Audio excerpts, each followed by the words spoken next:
Good evening. I'm Liz Joyner, founder and president of the Village Square. On behalf of the Village Square and Florida Humanities, we're delighted you've joined us tonight for America at 250, Her Ability to Repair Her Faults. This program is made possible by funding from Florida Humanities. It's part of a multi-year series of digital programs, Unum, Democracy Reignited, presented in partnership with Florida Humanities with support from the Federation of State Humanities Councils and Mellon Foundation, exploring the past, present, and future of the American idea as it exists on paper in the hearts of our people and as it manifests in our lives. Any views, findings, conclusions, or recommendations expressed in this program do not necessarily represent those of our sponsors. If you are not familiar with the work of Florida Humanities, we're putting their web address in the chat window. Be sure to check them out. Speaking of the chat window, it will be closed tonight, but you can ask questions at any time during the program by clicking on the Q&A link at the bottom of your screen. If you haven't taken our pre-event survey yet that was sent to you by email, if you take just a moment to do so now, we're dropping the link in the chat window too. Your honest and anonymous answers will help the Village Square with a major nationally scoped research effort to better understand divisions in the United States. Even if you've done the survey before, if we could ask you to do it again tonight. We are delighted to welcome streaming partners, BridgeUSA, Braver Angels, USC Center for the Political Future, Living Room Conversations, National Institute for Civil Discourse, Listen First Project, Civic Health Project, McCourtney Institute for Democracy, Unify, Talking Politics and Religion Without Killing Each Other podcast, Citizen Connect, Center for the Humanities at University of Miami, Network for Responsible Public Policy, and our wonderful long-term local partners, the Tallahassee Democrat and WFSU Public Media. This season of programs in response to the 250th anniversary of the Declaration of Independence. We are bringing amazing speakers to you. We just had a program with Dr. Lori Patton of the American Academy of Arts and Sciences. Next up is Dr. Ted Johnson, who's one of the most brilliant, wise people speaking on our topics that we know. And embargoed for everyone else, but because you're here tonight, we'll tell you that we're closing out our series this spring with Jeff Rosen of the National Constitution Center, Jane Kaminsky of Monticello, and Yuval Levin of the American Enterprise Institute. I see tonight's guest as being very much in line with the tradition of those other guests, and I'm really excited for you to meet them if you don't know them already. I was honored to be with both of them recently at Mount Vernon, along with a number of extraordinary colleagues from over 500 organizations that compose the Listen First Coalition. That has been known to become the bridge building field over the last number of years. When we started 19 years ago, there was no such thing as a bridge building field, and it really has been one of the joys of my life to watch really the cavalry come in. Regular citizens just rolling up their sleeves, changing their lives, changing their careers, changing their career plans in the event, in the case of one of our speakers tonight. And it's just it really says a lot about who we are as a people. I've taken to calling this movement Tocqueville 2.0. That's the title of our program tonight. It's from a Tocqueville quote as he witnessed what was so unique about Americans gathering together across this new country of ours, something he had never seen before. The full quote is, "The greatness of America lies not in being more enlightened than any other nation, but rather in her ability to repair her faults." Tonight, we'll ground this foundational idea from our past in both a present and a future as seen through the eyes of our guests. So without further ado, our first guest has a serious fan base already with our Unum audience, as he's joined us many times as facilitator before. Manu Meel is the founding CEO of BridgeUSA. He's a social entrepreneur who's passionate about empowering young people. Protests on the campus of UCal Berkeley over a planned visit by right-wing provocateur Milo Yiannopoulos inspired then freshman Manu to establish what has now become BridgeUSA, an organization that aims to promote democracy, not partisanship. And actually, I have the numbers, but I bet they've way blown past the numbers. As of this writing, they had 85 college campuses, chapters, and 35 high school chapters in 39 states. Manu was named to Forbes 30 Under 30 in education Foundation. This last summer, he received the George W. Bush Institute citation. He actually hasn't added that to his bio yet. From President Bush. He's appeared on MSNBC and Fox News. He's the host of a fabulous podcast, The Hopeful Majority, where he's interviewed many nationally prominent leaders. John Wood Jr. is the National Ambassador and Director of Public Engagement for Braver Angels, America's largest bipartisan grassroots organization dedicated to the work of political depolarization. Prior to that, Wood was a nominee for Congress in California's 43rd District in the 2014 election cycle. After that, he served as the second vice president of the Republican Party of Los Angeles County. He is an opinion columnist for USA Today, a field builder with New Pluralists, a collaborative of organizations dedicated to civic bridge building, and an advisor with the American Project, an initiative of the Pepperdine School of Public Policy dedicated to restoring the communitarian roots of conservatism. Manu and John. Thanks for having us, Liz. Good to see you, John. Good to see you too, Manu. And always good to see my friend Liz. And, one of the things I didn't say about you all is that you are some of our dearest friends in this space. And I can't remember exactly how long I've known both of you, but for a very long time. And one of the things that other people may not know is there is an extraordinary field of people who work all the time at this task. We've got our shoulder to the wheel. We're always talking to each other. And it's been really one of the joys of my life to see you guys accomplish so much in it. Mm. Well, we've sort of grown up in this work, I would say, under your wing, really, Liz. I mean, you were bringing together the coalition around this sort of work well before a number of us even knew that this was a thing to do.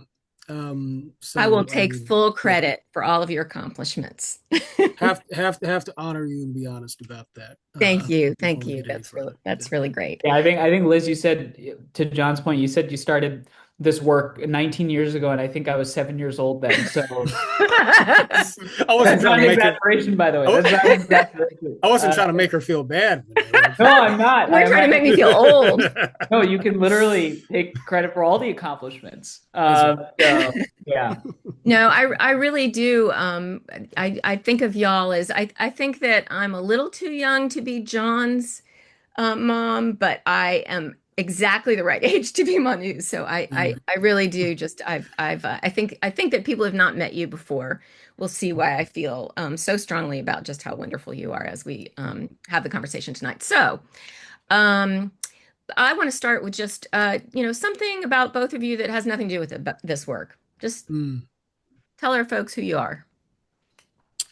Yeah, right. Well, I'm happy to jump on that first. I mean, people who know me well enough may know this, but I come from a musical family, principally speaking. So I was raised a singer and a jazz musician, even rap a little bit. My siblings are all musicians. Got cousins who are, my father's a jazz pianist. My mother danced on Soul Train back in the late 70s, early 80s or so. She's an R&B singer. Grandpa owned the biggest record label in America in the late 50s, mid to late 50s. That was Dot Records, which was Pat Boone's record label. And I had an uncle who was a part of a group called the West Side Connection, which was Ice Cube's group after he left NWA, for any hip hop heads who might be in the audience. So, but I'm a big jazz guy, and grew up playing the horn, and been known to sing a note or two also, if given the right opportunity. So. And do you still sing? Yeah, when I've got my voice. The problem is giving speeches and going to all these conferences, I'm always losing my voice. But when I have it, Well, maybe you can plan to wrap us out at the end. What do you think? Well, only if you start beatboxing, Liz. That's gotta work. Oh, that'd be scary. Nobody wants to see that. Nobody. Manu. Well, I will say John is a great singer. I've had the privilege of hearing him sing on a couple of different occasions, and I've also heard him play the trumpet, I think, on 4 different occasions. And Really?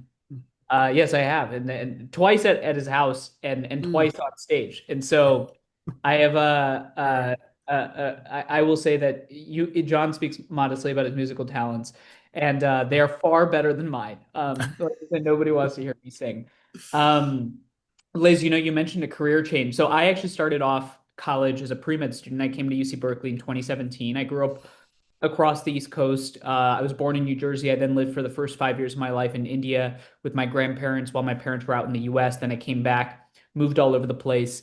And when I was shipped off to UC Berkeley, what was really interesting was that I showed up to campus with some interest in politics, but not like really some raging desire for progress or building an organization. And so for me, what's fascinating, to like my parents' deep chagrin, as I'm not a doctor, is that, it's a testament, I think, to the fact that everyday people over the last 7, 8 years, as you said, that aren't necessarily tacticians or builders are getting involved in different ways and thinking about how to reduce polarization in our country. And, if like a random pre-med nerdy Indian guy with Indian roots can build, the largest and fastest growing student-led organization in the country with some of his best friends. We're now at 120 college chapters. We engage 42,000 students a year.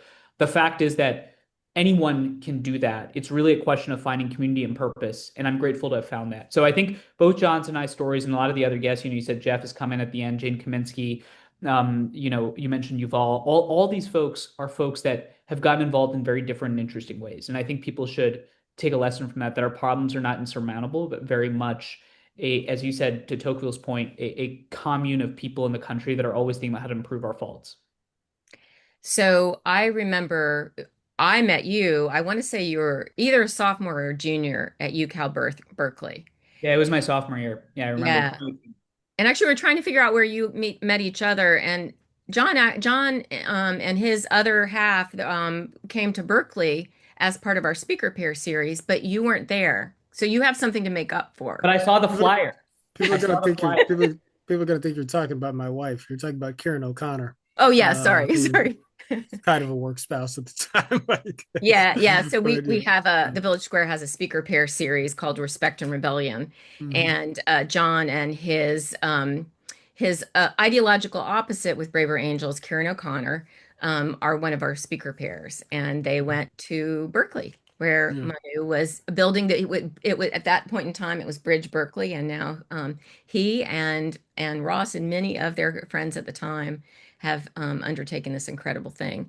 Uh, Now, you guys, you work together some. What kind of work do you do together? Yeah.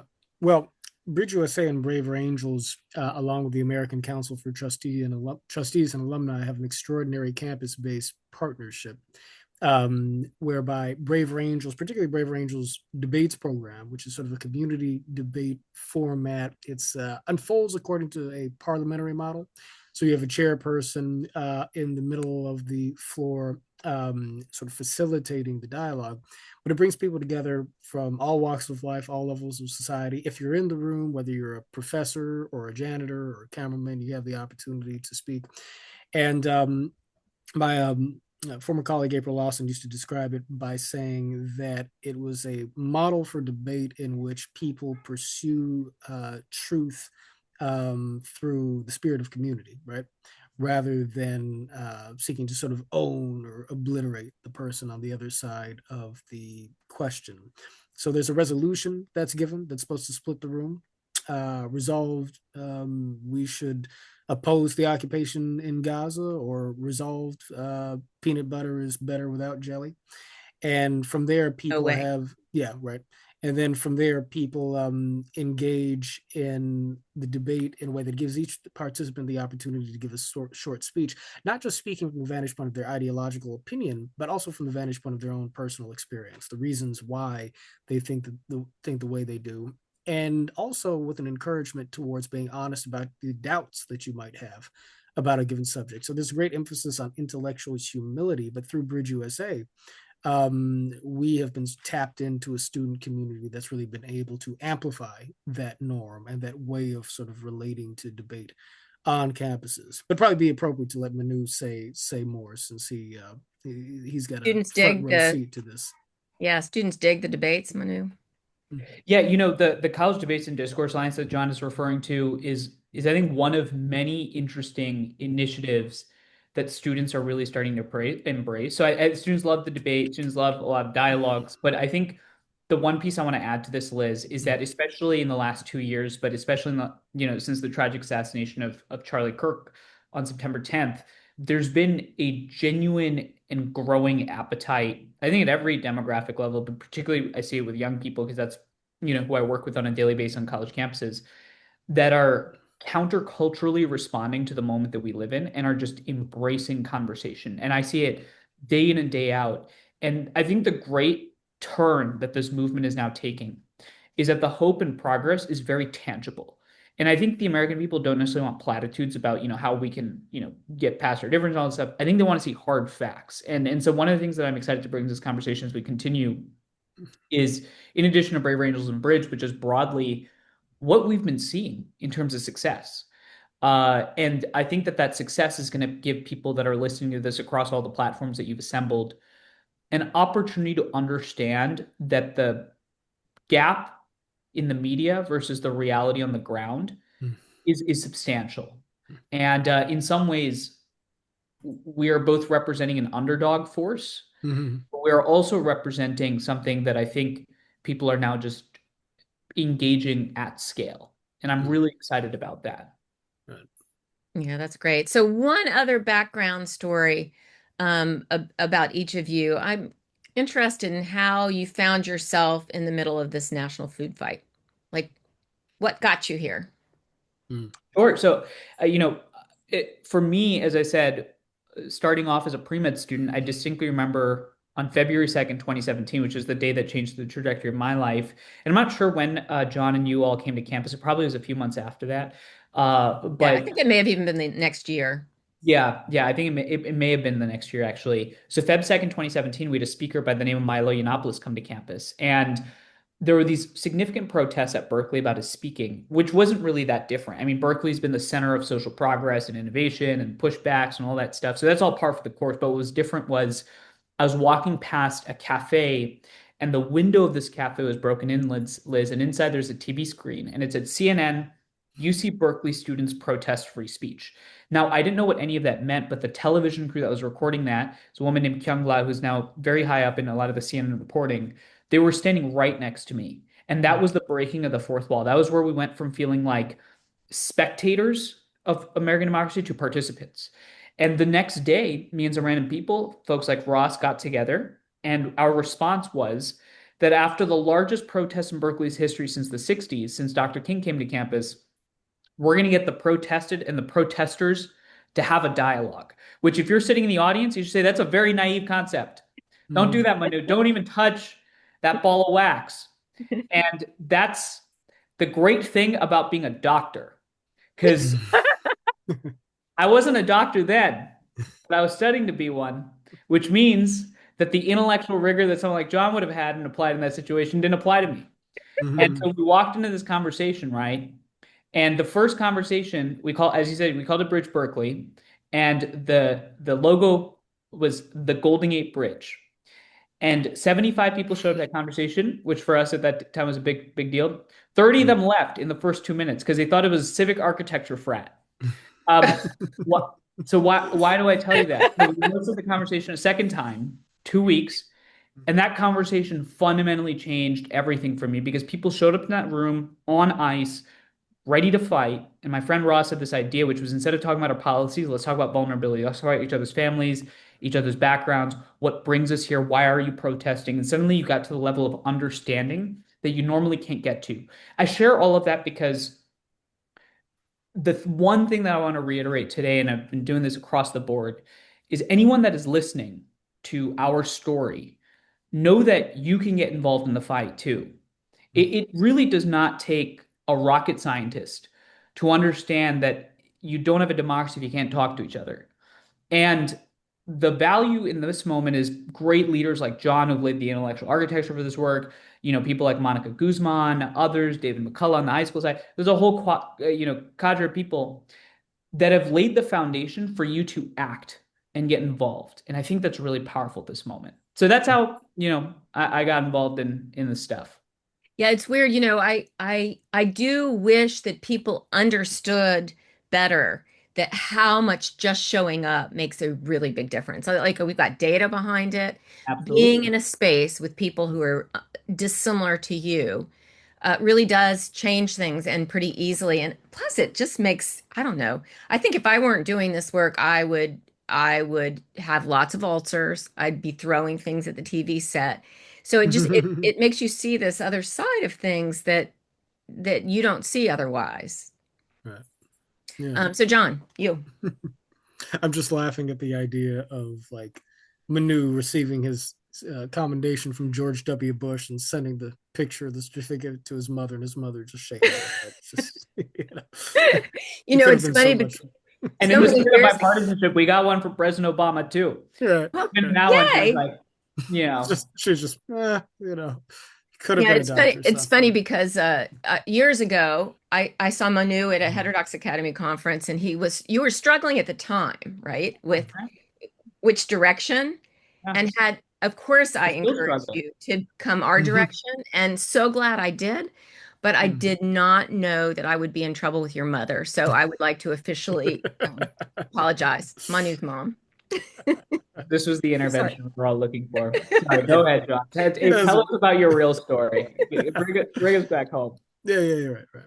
Well, my story, I tell my story a lot, and yet it's never particularly easy for me to encapsulate. I mean, I tell people that I never really had a seminal moment in which I became persuaded of the need for bridging, because I think my trajectory towards it comes um, along the track of just having a certain identity experience in the American story. So, but I'll share the line that folks who follow me enough will have heard me say it before. But of course, as you alluded to, Liz, once upon a time I was a nominee for Congress. Feels like another life at this point. But back in 2014, I was the youngest active nominee for Congress in the state of California, and I was running really as a hope and change Republican. And there's a story behind that.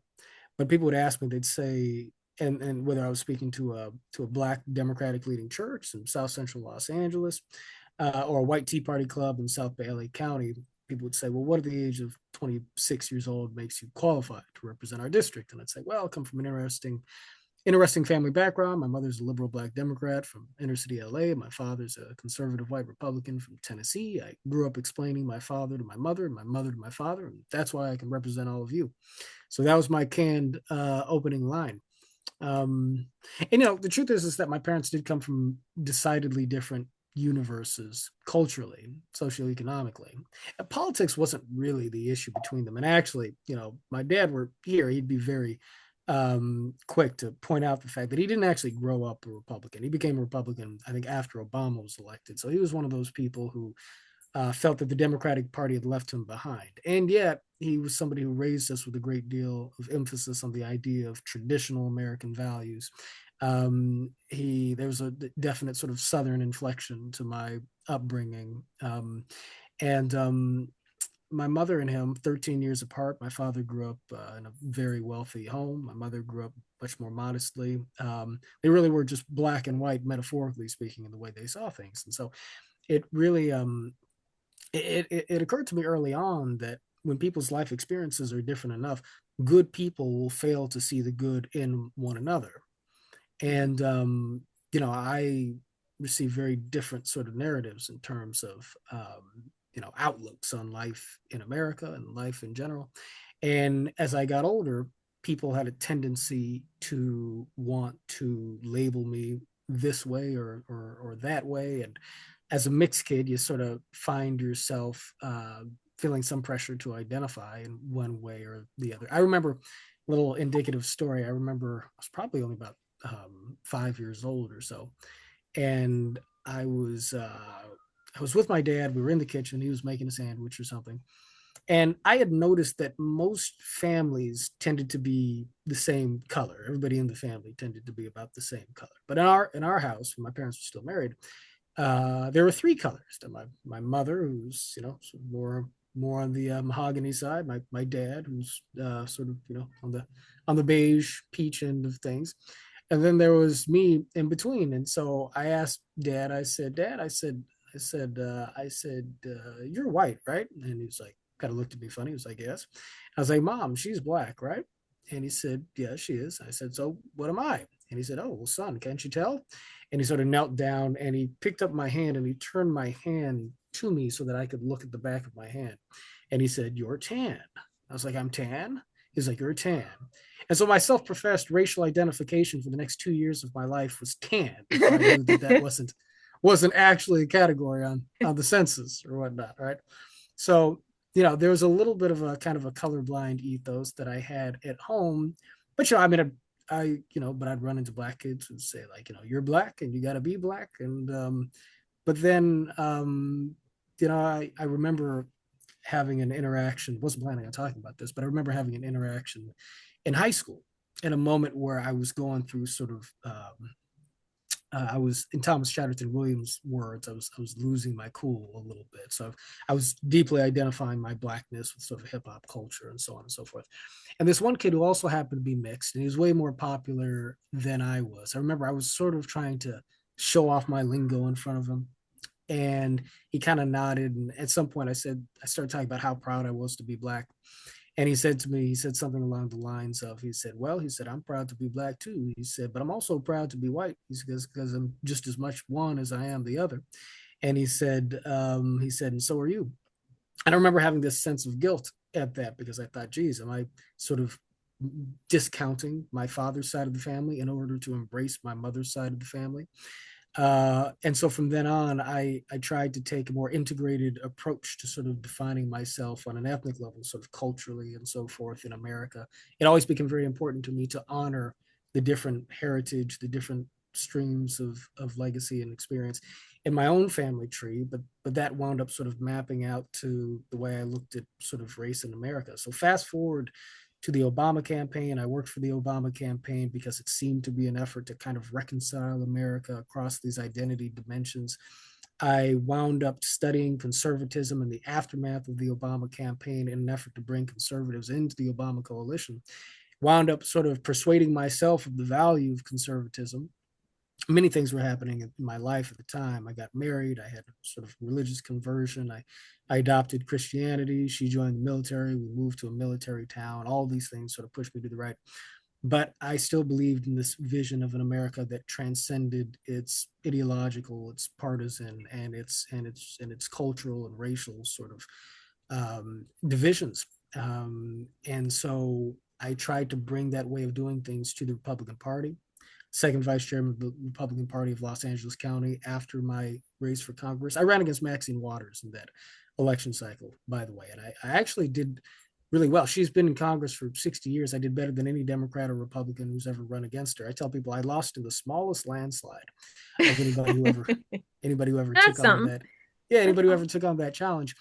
But I was confronted with the reality early on that the institutional parties, believe it or not, are not very fertile soil for a sort of transcendent approach to politics. They weren't really thinking about King's beloved community within the institutional GOP, and I think it would have been the same thing in the Yeah. Democratic Boy, that's Party. that's the understatement of the century. We all know that now. Yeah. So Yeah. eventually, a mutual friend of mine, Luke Phillips, who was working with No Labels as a volunteer, this is way back in 2015. He's another one of our speaker pairs. Oh yeah, there you go, Yeah, there he you does it with go. his cousin. Yeah, yeah, that's right, that's right. Well, Luke is an incredible writer, editor, public intellectual, and somebody who was a colleague at Braver Angels. But early on, he pointed out to me the existence of an organization then called Better Angels, which was having these community level gatherings based on marriage counseling and family therapy. But I was trying to build out in the digital realm, sort of podcast and sort of an approach to creating an online culture in which people could connect across party divides. I brought that way of thinking to Better Angels way back in 2017 or so, but because of the rest of my skills and my story and so forth, very just quickly became an ambassador and general strategist for the organization. And the rest, as they say, is history. So Is history. that's my story in a walloping nutshell. In one of your very beautiful USA Today pieces, you wrote, "There is still no path towards America, or excuse me, there is still no path towards the America most of us want to see." And boy, we really do. Without working hard day by day to restore trust among the American people. Uh, Say more about why you think that, Manu. What do you think? Are there other ways Mm. other than us doing the work?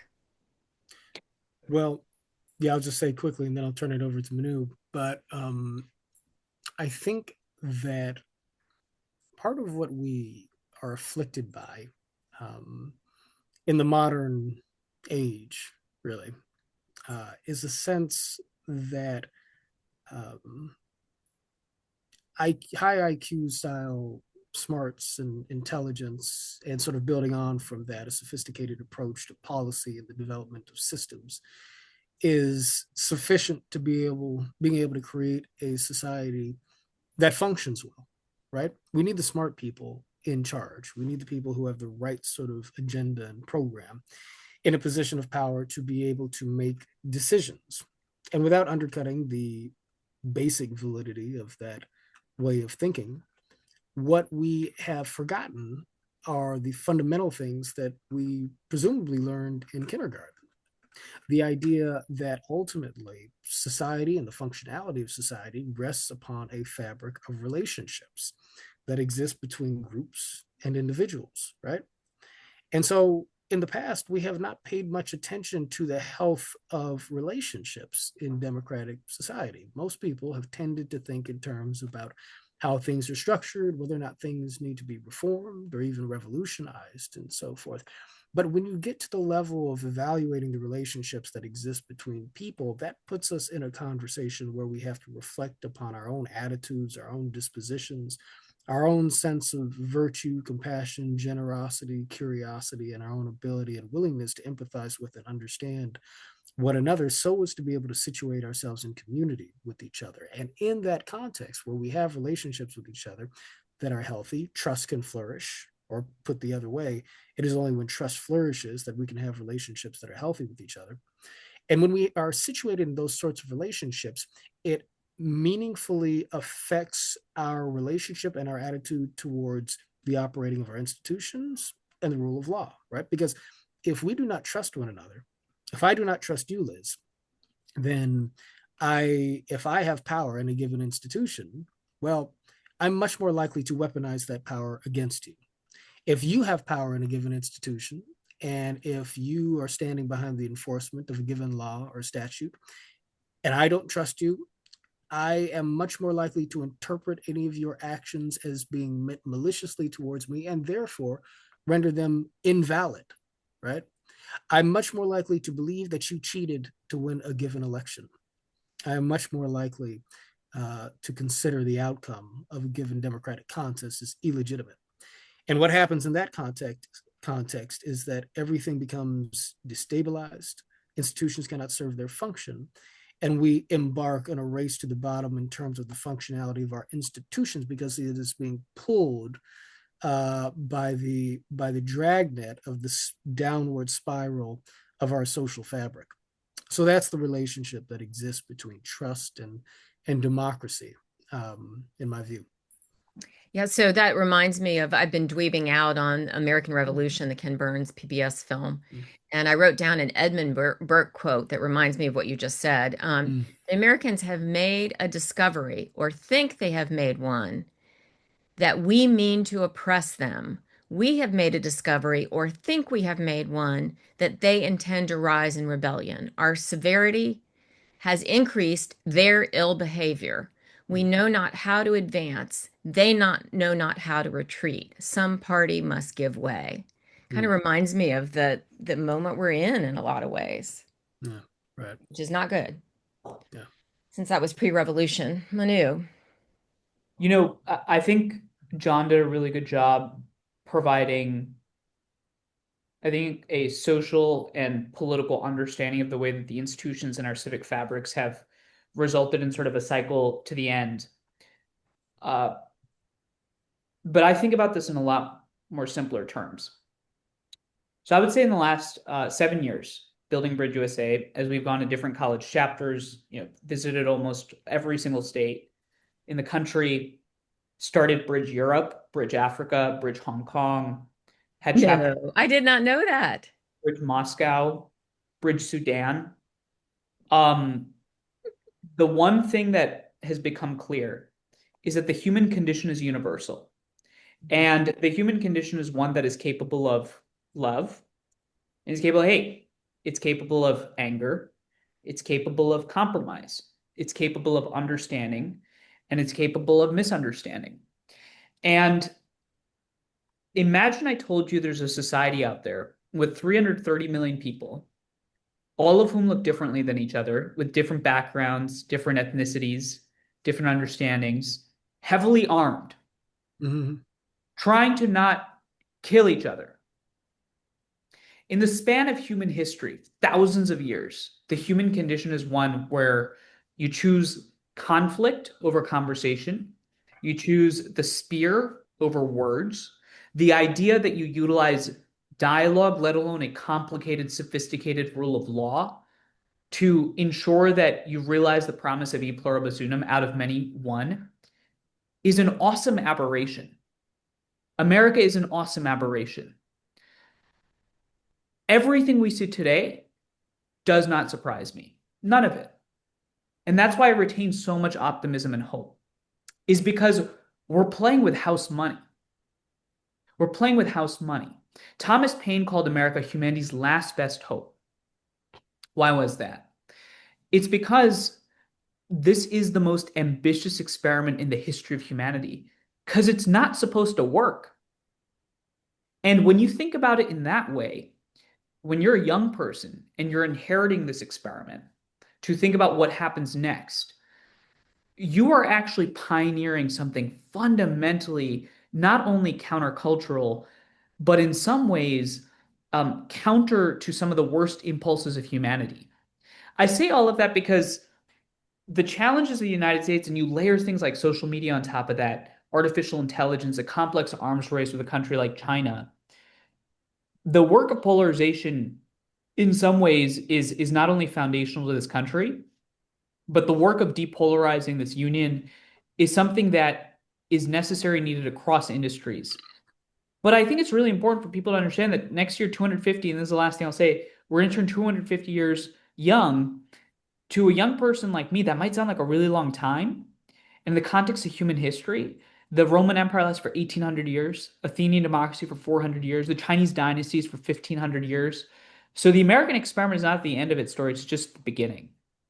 And if you understand that it's just the beginning and it's an awesome aberration, we've got nothing to lose, because the status quo is the worst case option. And the people in this room and the people listening are building something of fundamental optimism, which I'm really excited to support. And you feel like you're starting to see that where you do work. The I will give you excitement, the tangible evidence, because that's what I care about. Our team right now, we're in some San Francisco startup place where all they care about is numbers and metrics. And I'm not a big numbers and metrics enthusiast, but I think the American people want hard facts. I think they're tired of the platitudes of the bridging movement. I think people want hard facts. So I'm going to give you three very hard facts. The first is when Charlie Kirk, who is someone that I knew relatively decently, someone that while I disagreed on form and style, respected deeply for what he was trying to do from his standpoint. And as Dave Chappelle says, it takes one to know one. And so I understood what he was trying to do. I may have disagreed with the endpoint, but I understood. So after he was tragically assassinated, in 48 hours, Liz, we had 17 chapters host 22 discussions. Our San Jose State chapter that night, 8 hours later, hosted one of their largest conversations where 27 additional conservative students showed up, students that would have never showed up otherwise. Why did we see that? It's because people are hungry, as our student said, because their lives depending on dialogue. Second hard fact, social media, because I know a lot of people in the audience are like, man, what about these algorithms? September 13th onwards, the BridgeUSA Instagram account grew at 100 followers an hour for 32 days straight. We added 62,000 followers in 32 days with zero ad spend, purely organic content highlighting our students and demonstrating what is possible in terms of optimism. It's because people are exhausted and they're looking for something effective. And last third hard fact is that in the 2024 election, leading up to that moment, all BridgeUSA chapters in total over 3 years had engaged 8,000 students, 8,200 to be precise. From September to December of 2024, what is supposedly the most divisive time in human history, apparently, that's what the pundits want you to believe, we engaged 10,000 students. We engaged more students in 3 months than we did for the first 3 years of BridgeUSA combined. And then you wonder, oh my God, that's an election bump. Next semester, spring, we engaged 10,300 students. In total, in 2024 to 2025 academic year, we engaged 21,000 total students, which is a drop in the bucket, by the way. But when you start asking about evidence, it's there. Wow, So that's that's all I got to present. That's the case I got. I don't know. I see a lot of credibility in that case. Now, you might stack the numbers against me, but the question is, a lot of those numbers are natural and inevitable because of the moment we live in. What you're asking about is there hope? And the people in the audience need to understand there is a ton of hope, and it's backed by Yeah. hard facts. I think that if you look at the trends that you're identifying, what they're evidence of, in my view, even when you get beyond the sort of closed, relatively closed context of campus communities, is the fact that there is a hunger within the body politic that shows up in the growth of your social media followings, the increase in the percentage of people who are participating in these programs, in the sort of bumps that we see in Brave Rangers member roles. And I think that the challenge, in part, has been the fact that we've been trying to catch rain with leaky buckets, with buckets full of holes, right? For much of the sort of course of time in which the bridging movement has been developing and building.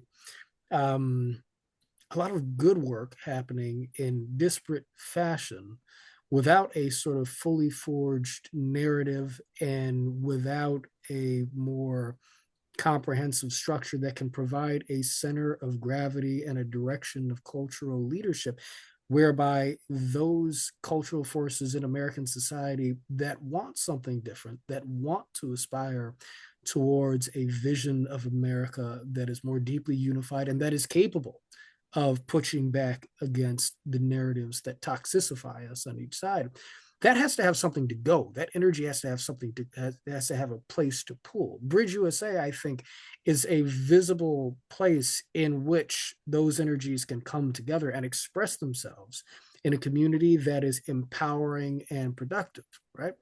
But our movement has to be able to generate that sort of a center of gravity with clear places to plug in and a clear story that you can track in a way that serves as a lightning rod for a movement that exists at scale in the nation. And so, I mean, that is the shape of the project as I see it, on something more of a technical level, if you will. And there are all sorts of layers to that.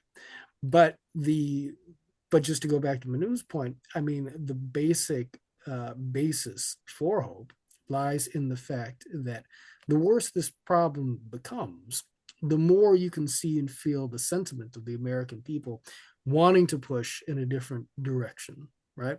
But that alternative needs to be made available to them. The pathways for engagement need to be clear, and we need to clarify them. And Liz, if I could just add one thing to John, because I think he's right, and John and I talk about this all the time, and others do as well. The growth that BridgeUSA is seeing is not just to BridgeUSA. It's to organizations across the space, in higher ed and faith and Brave Angels, you name it. So the counterculture is taking hold across society. But here's the second thing. What John is saying about how do you create tactical relevance and you give people an outlet and energy, this is something that's been replicated many times over. The conservative movement did this really well, 2012 onwards. The arisal and creation of institutions like Turning Point USA, the Daily Wire, which was a media platform that took all of these voices and pushed them into one consolidated element. The progressives did this with President Obama in 2008. Ronald Reagan did this with the concept of a shining city on the hill. Richard Nixon did this with the silent majority. FDR did this. You have examples of this in the private sector when it comes to norms shift. So when you think about a movement that has an air game, which is the social media and the social permission structure, which I think people like John play really well in. You have the ground game, where you have organizations building hardcore infrastructure like Village Square in Tallahassee. And you have a community identity, a narrative that John is talking about. That is how you build something tactical. And part of what I'm trying to do in my public appearances in the last 6 months and going forward is I want to wrap narrative storytelling into hardcore tactics. So that when the people that are listening to this, they're like, oh my God, they have their shit together. Mm. And when you feel that, you realize that when you're trying to fight a political battle, which this is in some ways, you can shift and transform the opportunity of the moment. So that's why Mm. I wanted to get really tactical. So, one of the along those lines, an example that I really love is Robert Putnam and Shailene Romney Garrett write about the progressive area. So after World War One, things felt really bleak and society was sort of frayed. And they describe it as like a flock of birds. You couldn't exactly see what bird moved first, but Mm. that all of a sudden there was this movement everywhere that and the murmurations of the birds are what they saw in data at that particular time. And so what you all are describing, what we need, it feels like that kind of moment where leaders like you lead the way and then everyone is moving. Yeah. You know, Manu, of course, gave us a number of examples. Of course, Manu, the examples that you gave, I think, are informative, um, but tend to be associated with one side or the other of the political aisle. Presidents, you named Roosevelt and Reagan and Obama and so on and so forth. So, I mean, our task is, you know, for most of my time at Braver Angels, we have framed this project in terms of really sort of community building and movement building in a way that could accomplish sort of equal buy-in from mainstream left and mainstream right behind a revival or transformation of the norms of democracy, right? But not necessarily rallying people around a particular policy outcome, even if convening people around policy was a part of the process of reinvigorating the norms of democracy. And you know that that approach, that may still be fundamentally the approach, but we're in a moment in time, I think, where it's worth reflecting on some of the challenges of that, because the social movements, political movements can be diverse in their constituencies. There's usually a core. Manu, feel free to, I'd be curious to know if you agree with this assessment. I feel like with social movements, there is usually a core constituency that has a general sort of cultural and identity based sort of mainstream that rallies around a tangible vision of what are the policy outcomes. How is it, what's the sort of sort of tangible ways in which something is going to change in the law or in politics, right? So there's a straight line to draw between sort of saying we are the party of the people and we want labor protections and a stronger social safety net, or we are the party of conservatives and small business owners and we want deregulation and a road back to traditional values in America. But the movement we've been trying to envision, because we are, me, you, Liz, the people listening here, because we, I think, generally want to aspire towards a democracy that is meaningfully inclusive of all of its different pieces, right? We want to imagine a movement that can speak to something that everybody wants. But then, in terms of marketing that movement out, it has prevented us, I think, from being able to think in terms of what is the particular identity of this movement and the people who are powering it, because we're trying to talk about this in ways that make space for every possible identity. And in a Brave Angels context, that has gotten difficult right down to the level of like, well, do we use the word republic or do we use the word democracy, right? Because for a lot of conservatives, this is not a democracy, and a lot of liberals don't have any relationship to the word republic. It goes right down to the level of, well, wait, is it appropriate to invoke God in the way we Sure. talk about this work, or is that going to be offensive to liberal secular sensibilities, right? And so I still feel like we are evolving in our conception of this movement, but we have to come to a place where the cultural vision, I think, is cohesive enough to be able to bring five open fingers into something like a fist. I'm a nonviolent guy, but just for the purposes of metaphor, you see. So, I mean, Manu, I'd love to see if you sort of grab the shape of the tension I'm illustrating, and two, sort of how you deal with that in terms of defining the shape of the movement we're building in the kind of this unique context here.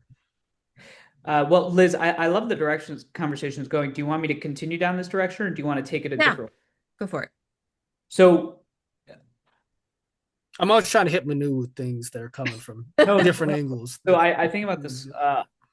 Well, let me just say, I spend 90% of my time thinking about why this work won't succeed, because I've been called a fascist more times than I can count. And as someone that looks like the spitting image of one, I've run out of fingers and so it requires a lot of introspection, right? Mm-hmm.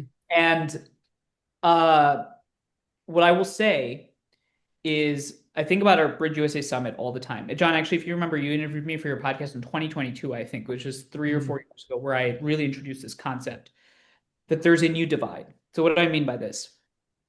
The reason why I reference all of these presidential movements was that what they understood was that democracy is both a game of addition and it's a game of coalitions. And you can't win in American politics without defining an us and a them.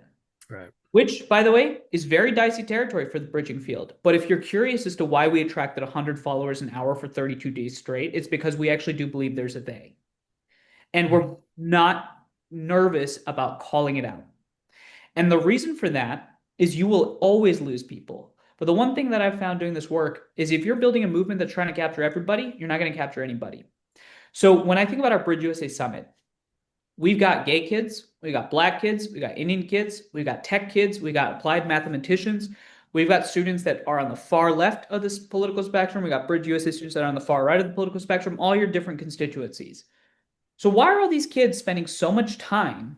Because young people are motivated oftentimes by being a part of something that they think is going to do something, right? Why aren't they part of the Turning Point chapter? Why aren't they part of the Democratic Socialists? Why aren't they, following Ben Shapiro and said, here's the secret. They actually are doing all those things. But they're deeply united around the how of creating change. And here's what they're united around. They believe that the way you create change in this country is through being curious, through being open-minded, through building coalitions, through listening. They believe that they'll be better human beings for those conversations. So they deeply disagree on the what, but they agree on the how. And I think the next generational political project is actually litigating and legislating this new divide between open-minded and closed-minded. Mm-hmm. Now, you might ask, well, what's the policy goal, endpoint of being open-minded? Democracy. And your community. Knowledge, right? Knowledge. Solving problems. That's people like, that's not. But people say, oh, well, that's not kitchen table issues. Because Zohran Mamdani won in New York City. I was live on MSNBC the next day where they tried to ambush me to make me like a Zohran supporter. And they said, well, okay, you talk about all this stuff, but it's not as tangible as affordability. And I said, let me ask you something. Do you think anyone actually believes that Zohran's going to achieve his agenda? I've yet to meet someone that said, oh, he's actually going to get his free buses passed. Marjorie Taylor Greene, of all people, is now a bridge builder. Have you been watching her interviews? Who knew? Yeah. So what's my point on this? So we are solving the preconditioned problems to actually enable our leaders to solve your kitchen table issues. Right. So last thing I'll say is the they. Who is the they? Who are we fighting? We are fighting the outrage industrial complex. We're fighting everybody that believes that the way you create change in democracy is through outrage. We're fighting everybody that believes that they are worse off listening to someone. And there are a lot of people like that. Mm-hmm. And I'm okay with losing people. Because if I'm trying to build something that tries to get everybody, I'm going to be left with zero. Yeah, right.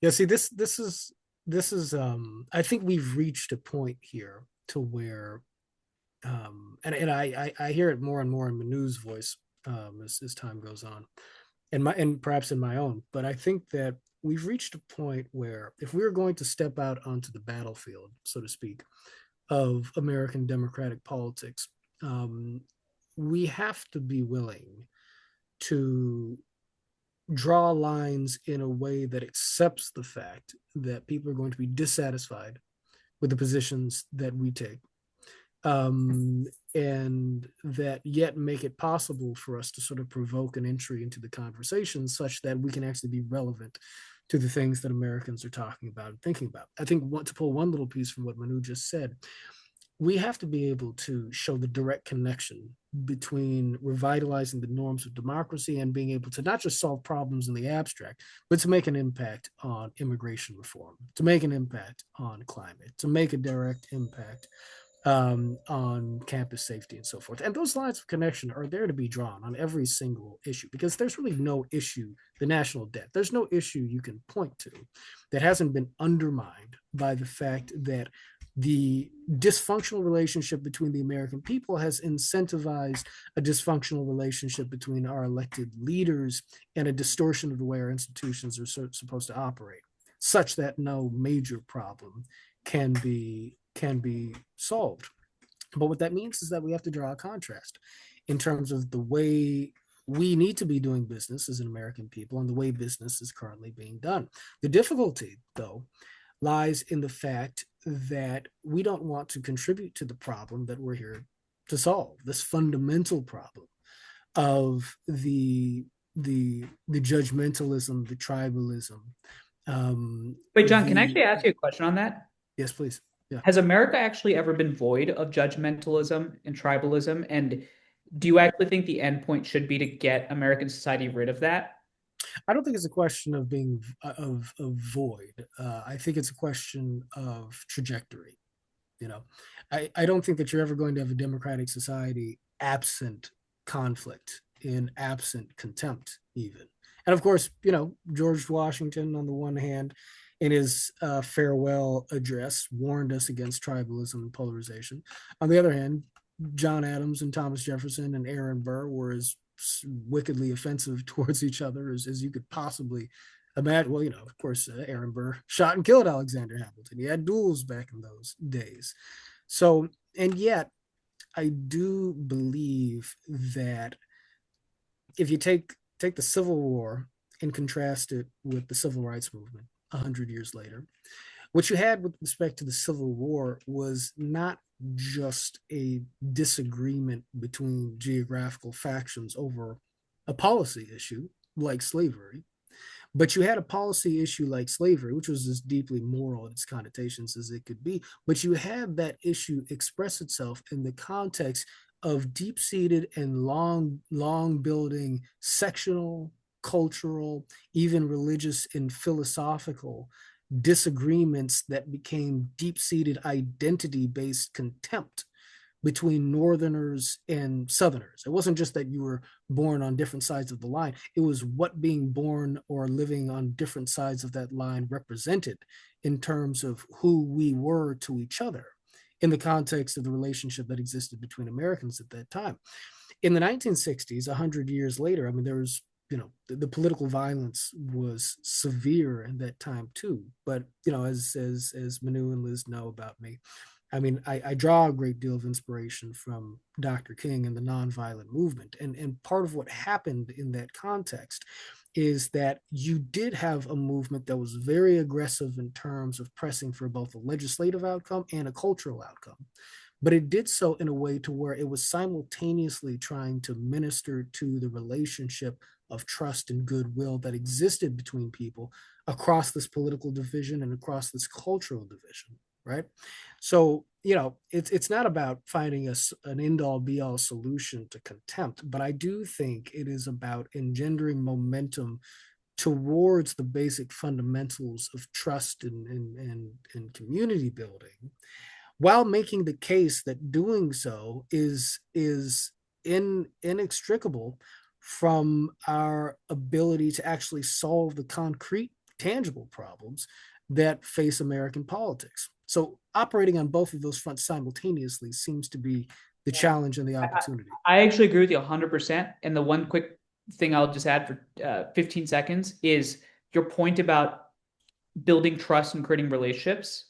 That's actually the divide that I'm talking about. Right. Because there are 20% of the American people that don't believe in that and 80% do. And so when I say there's an us versus them, my curiosity is how do you actually make the debate about that? Yeah, 'Cause exactly, right. you get what I'm saying? So that's all. Yeah, no, no. Let me just jump right on that. So, because we've been doing this long enough to where I think we have to be willing to sort of take risks. One of the most obvious questions we've always been asked is, what is Brave Angel's position on Donald Trump, right? What is our position on Trump?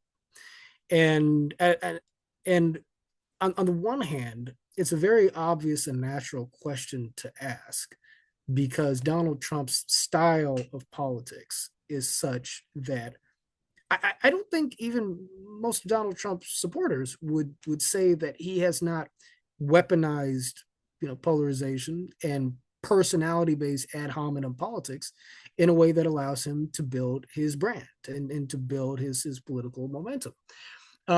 But of course, we want to build a movement in which Trump supporters are as welcome as anybody else. And so that has always put us in sort of the awkward position of saying, like, let us call out certain types of behavior in principle in the abstract, but not sort of identify it too closely with the sins of any one politician or another, especially if they command loyalty among the people who we want to bring into community with each other. Now, I am bringing that up here in this moment because I think that we have to find a way to be able to, I think, in drawing this line that you want us to draw, Manu, and I agree that we need to draw, also sort of reckon with the tension of the fact that that sort of requires us being able to some degree name names, I think. Or does it? Maybe I'm wrong about that, but I think it's a question sort of worth asking. Now, does that mean that the bridging movement has to be anti-Trump? I don't know that that's necessarily the case, because we do need to be able to bring people in from across that divide. The way I have wanted to think about this is to think that what we want to do is left, right, and center, because you got polarizing people who pass themselves off as centrists, or you have polarizing centrists and whatnot. Left, right, and center find a way to call out and engage destructive behavior across the board, while also trying to humanize where people may be coming from in terms of the best defenses of their positions and their way of doing politics that you can muster, and therefore call out certain behaviors while modeling something different, right? It's difficult with Trump because Donald Trump is seen as being so cynical in his politics, and also being seen as sort of a salvific figure by many of his supporters. But if I were to try and steelman sort of a general defense of Donald Trump, what I might say, and if you read a book like Victor Davis Hanson's, A Case for Trump and whatnot, you'll get a more fully fleshed out intellectual defense of Trump in this way.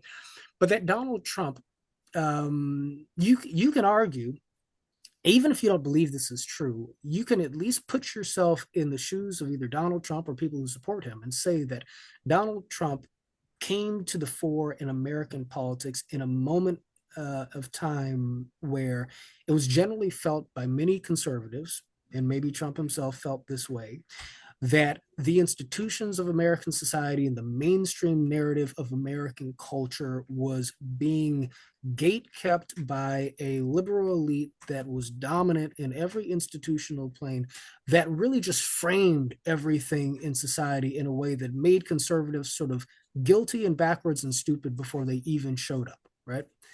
And that just by virtue of being white, just by virtue of being religious, just by virtue of being rural or what have you, your identity nullified your policy conclusions before you even get to the table. And when you showed up in the way Mitt Romney did to that second debate with Barack Obama that Candy Crowley moderated way back in 2012, even the objective neutral journalists who are supposed to be fostering a civic exchange between Democrat and Republican will then jump in on the side of the Democrat to frame a certain question in a way that's meant to make the Republican look bad, right? So in other words, the liberals are supposed to be the referees in the form of the journalists and the professors and so forth, but really, this is something that's been rigged for the other side from the beginning. And in that context, what you need is a wrecking ball who will come in and not be so respectful of the norms that he won't be willing to fight the fight that needs to be fought for the survival of American democracy.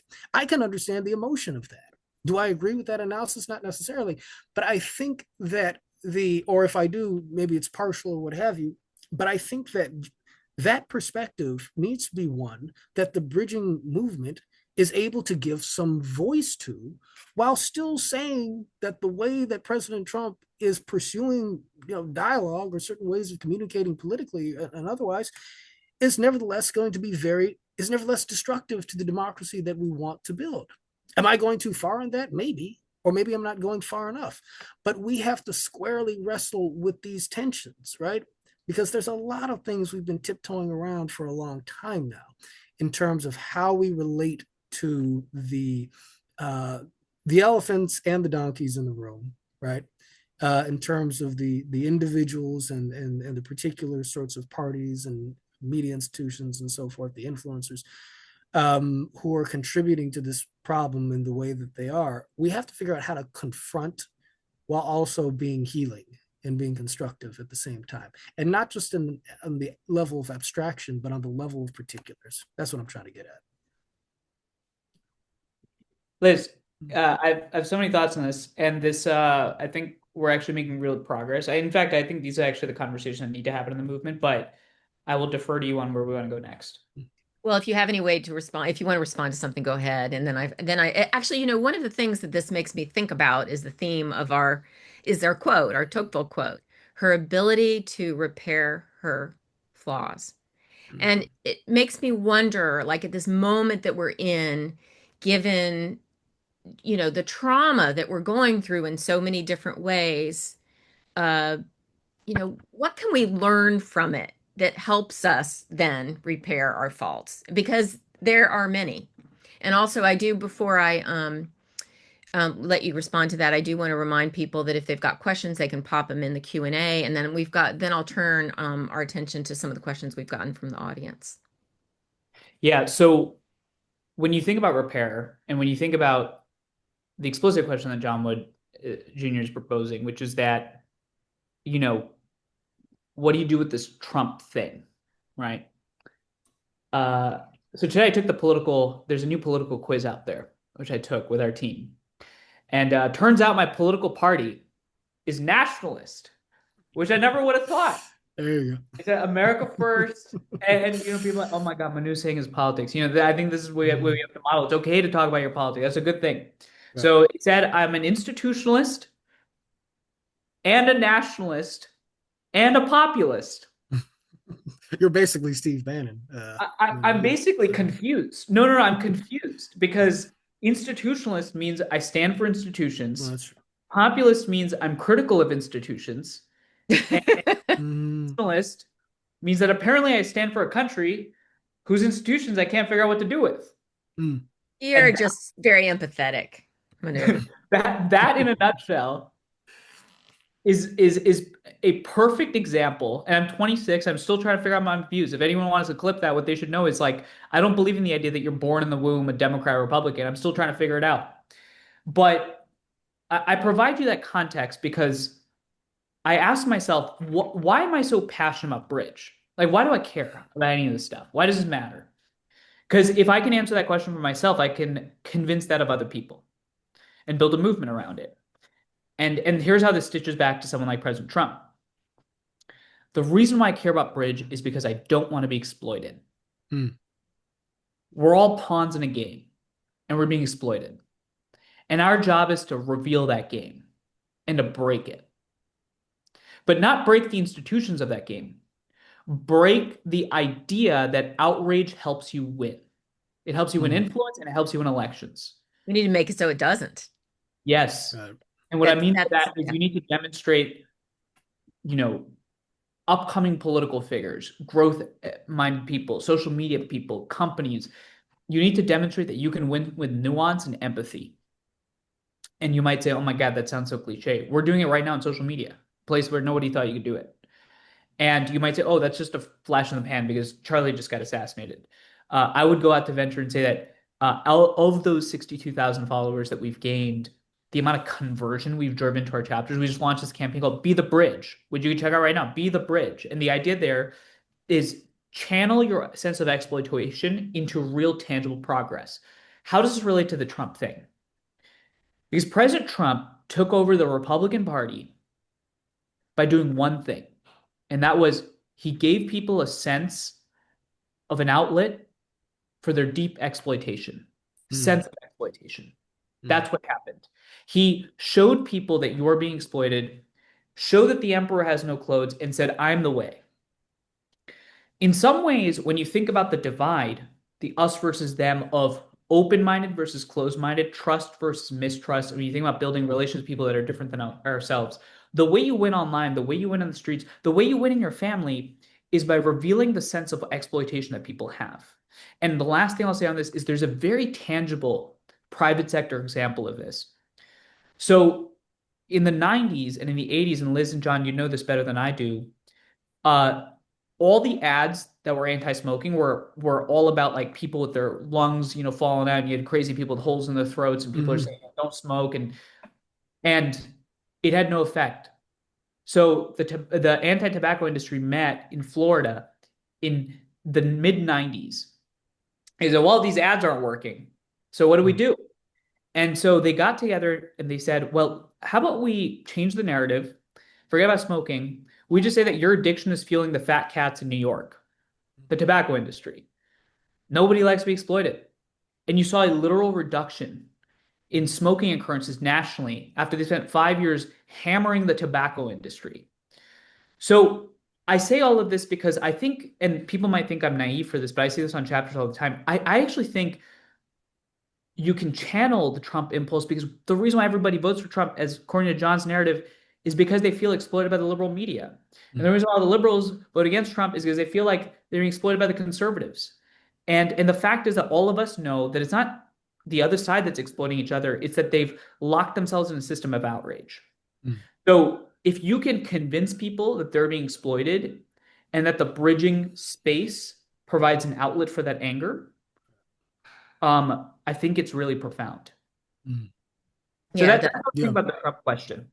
The underdogs too. Even Absolutely. though we are the majority, but we are the underdogs, and it's a countercultural moment. I agree completely that you have to help people feel that sense of we are in this together. There's something that we're working on doing. And frankly, I'm pretty biased towards that storyline being, like you referred to, Manu. It is our founding, um, it's our founding ideals that we are still working to live into because it's never existed on planet Earth in the way that it was envisioned by our forefathers. So that's a pretty cool storyline.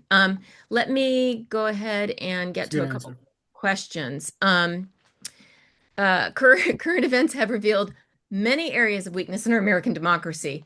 What of America's faults do you think have given rise to this moment, and what strengths do you see emerging in response repair? Go Well, for it. yeah, I mean, what faults of America giving rise to this present moment? I mean, I think that a lot of the present moment is an outgrowth of trends that some of it, at least a lot of it, is an outgrowth of trends that it's hard to blame anybody for in a very sort of particular way. And by that I mean that, I mean, on the one hand, I think that the acceleration of demographic diversity in American society is a major contributing factor to the overall fractiousness of the body politic. It doesn't mean that diversity is a bad thing in any principled way. I mean, we are defined by that in some meaningful to some meaningful degree, and yet demographic diversity has been dramatically accelerated since the 1960s in American society. The technological revolutions that we've lived through, obviously human beings have innovated those developments, but most of us were not in a position to anticipate the way in which the rise of, I mean, just go back to the advent of the 24-hour news cycle and all the different cable channels, and then you get to the internet, and then you get to social media, and now we have artificial intelligence and so forth. These each of these factors are balkanizing the informational landscape and the social landscape in ways that make this problem so much more pernicious. I guess if I were to attribute it to a fault of Americans, though, I do think that the materialism of American society and the individualism of American society become real weaknesses in terms of our ability to value the right things, including our relationships to each other and understanding what it takes to sort of maintain those relationships. I think we've And become, yeah.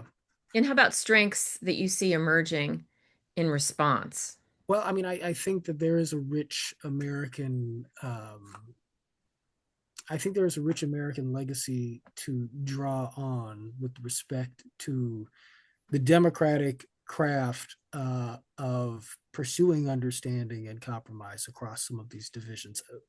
We have, this is a nation of civic innovation, if no other nation has ever been, right? And I think our work, in a humble way, is an expression of that, right? Agree completely. We don't take it for granted that self-government works automatically. And if we do start to take that for granted, then reality, kicks us in the head the way that it's doing now, and we wake up to that and we begin to innovate ways of being able to rebuild the bridge, right?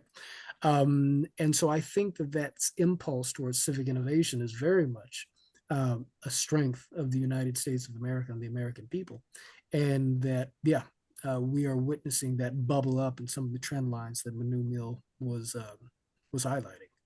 Want to throw in Manu or another question? No, let's do another question.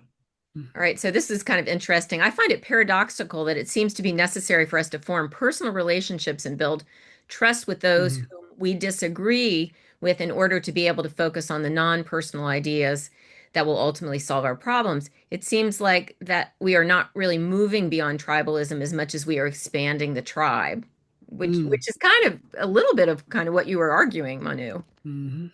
I think that's exactly right. As John said, and as we talked Mhm. about earlier, uh, we've never been a species without a tribe. If our job was to convince humans to not be humans, we would fail. We don't even we can pack up shop and leave. Mhm. The fact is that the question that I'm really interested in right now is what is our tribe? What does it stand for? What does it stand against? And most importantly, what happens if this tribe succeeds? What does success look like?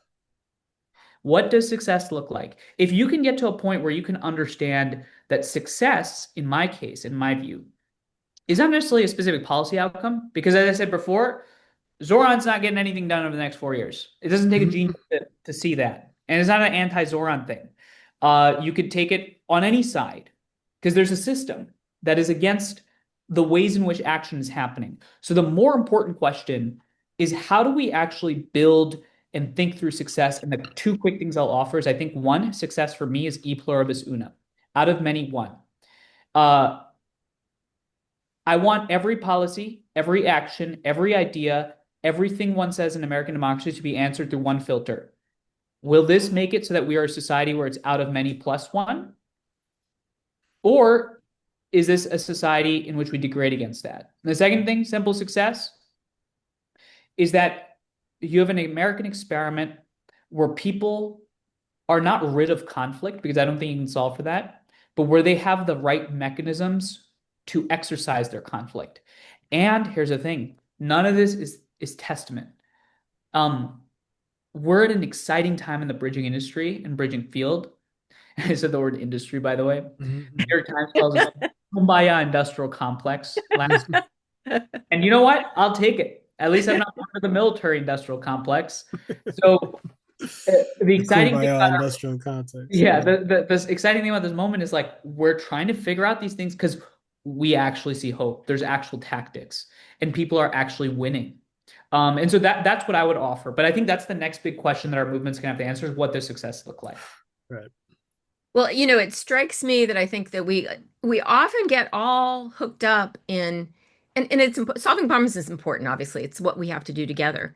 But the very feature of a multi-ethnic ethnic, huge democracy with 330 million people in it is we're always going to disagree, right? To your point, Manu, we have to be able to, the book How Democracies Die, they compare it to a pickup game of basketball where we have to keep playing. That's the whole thing.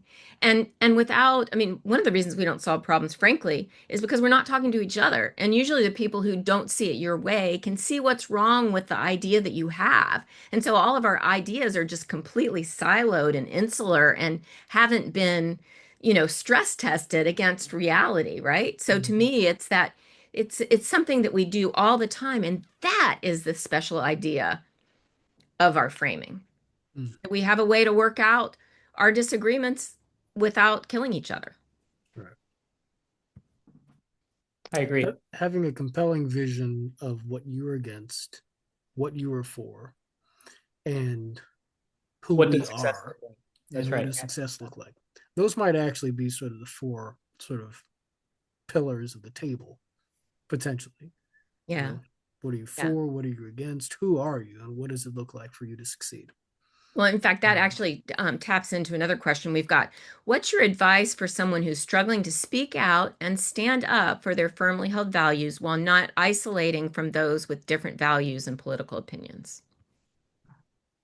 I can be super quick on this, John. I'll pass this to you. I think this might be I don't know if this is our last question, but just very quickly on this, I would say that the feeling you feel is a feeling that everyone feels right now. I've yet to meet someone that's like, I'm having a great time talking to everybody and sharing my views. Everyone feels that tension. And so it's important to know you're the majority. And the second thing I'll just articulate there, and John had alluded to this earlier as it really said a trust point, is that um, what is the alternative? What happens if you don't engage? That's the real question.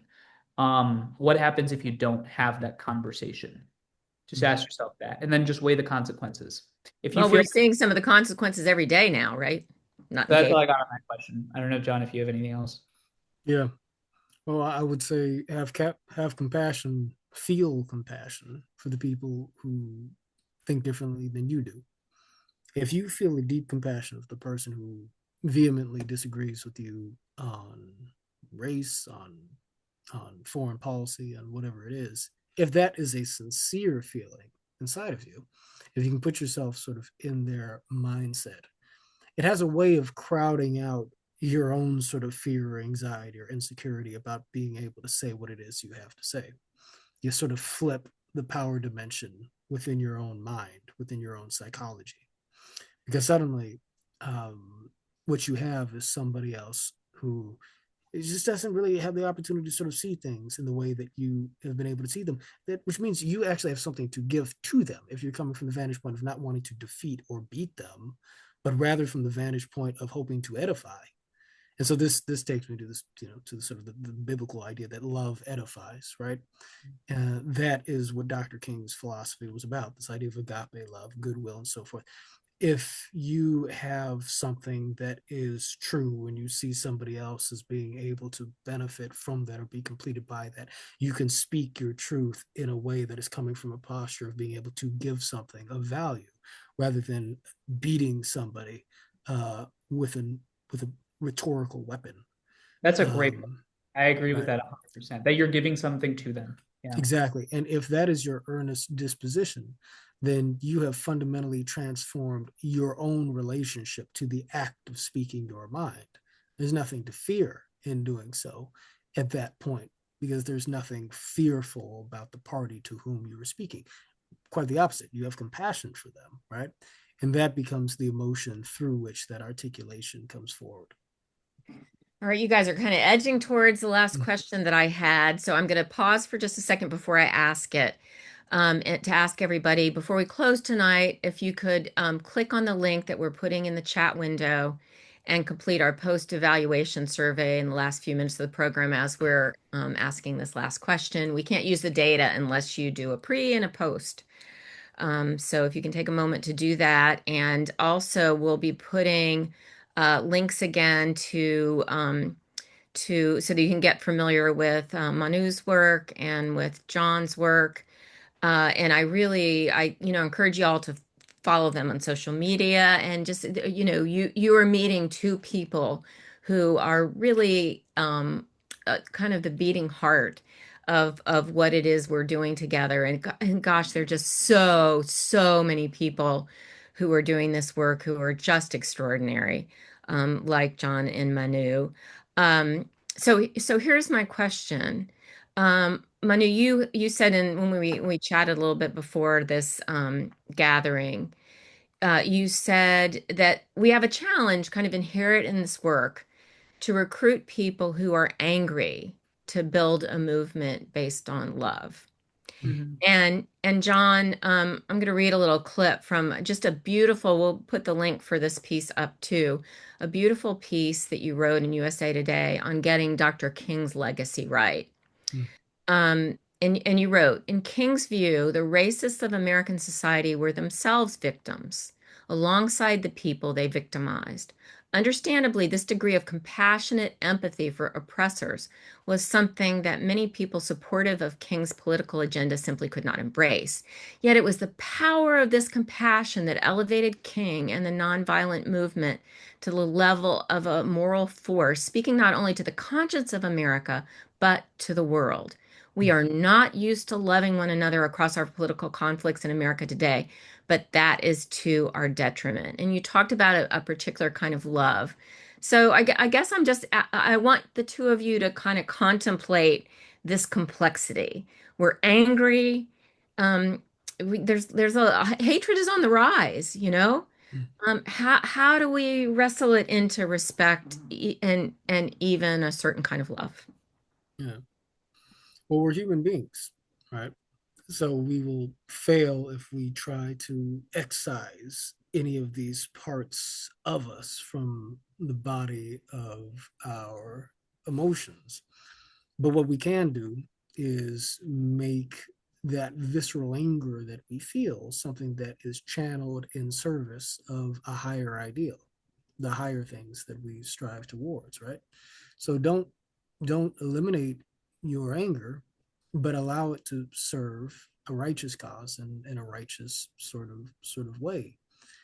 These things don't, their intention, but they don't necessarily have to conflict. If you didn't have the anger, you would be passive. You would be sort of supinely accepting of injustice and just sort of the drift of our society into decay and deterioration and into chaos. We should be angry about what's happening, but that anger can express itself through the valence of through the vehicle of love and compassion ultimately, right? And if you can figure out how those two things connect, then you can speak with power. And if our movement can do that writ large, then we can become a moral force for the repair of our democracy.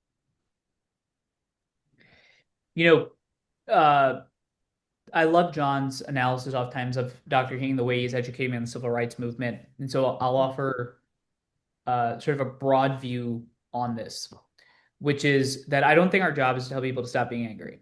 I don't think our job is to, in some ways, tell people that their anger should not be mobilized towards something, because that's the human condition. People are angry, they want to fix stuff. But I think what the greatest social change makers of the 20th century understood, people like Mahatma Gandhi in the Salt March in 45, to Dr. King in the 60s, to Nelson Mandela in the 90s, is that there are many ways to deploy your anger. And the question is, what method of deployment in the moment you live in is most effective? So what are the different deployment methods? You've got free speech, you've got journalism, you've got violence, you have civil disobedience, and you have this thing called dialogue. And the question that I think we have to use, or the norm and understanding that we have to deploy in this moment, is the same thing we deploy in our relationship with a spouse, with your sister, with your mom, with your dad, which is judgment. If I hit my mom over the head with facts right now, is she going to change her mind? Mhm. Probably not. But if I, maybe have a conversation, I listen to her, she listens to me, I might make some progress. I just utilize judgment. Does that mean that now all of a sudden I've surrendered all my moral convictions because I had a conversation? No, of course not. It's about judging the moment. So the question is, how do you deploy your anger? And my view is just very simply, if you live in a society of 330 million people that are all different and care. That's why they're all angry. Yeah. Um, I think hitting people over the head with violence, protest, disobedience may not do the trick. Just look at the last 10 years. Maybe it's dialogue. So that's how I think about anger as it relates to the ways in which we deploy our feelings. Gentlemen, what a wonderful conversation this is. I am so glad to have spent this time with you. It's really personally meaningful to me in a way that I Us can't too, quite. Liz. Thank you for the platform you built and all that you've done for the Hmm. space. Uh, Absolutely. it really has just been a joy, and I love you guys, and I'm pretty sure that even more people know why after this evening. So thank you for spending time with us. Mm. And thank you to all of you who are listening and participating. On behalf of our host, Florida Humanities, the Village Square, and our streaming partners, we'd like to thank you for joining us tonight. Good night, everybody. Thank you, Oh, guys. thanks, Thank Liz. you See you, all. John. Good night. Good night.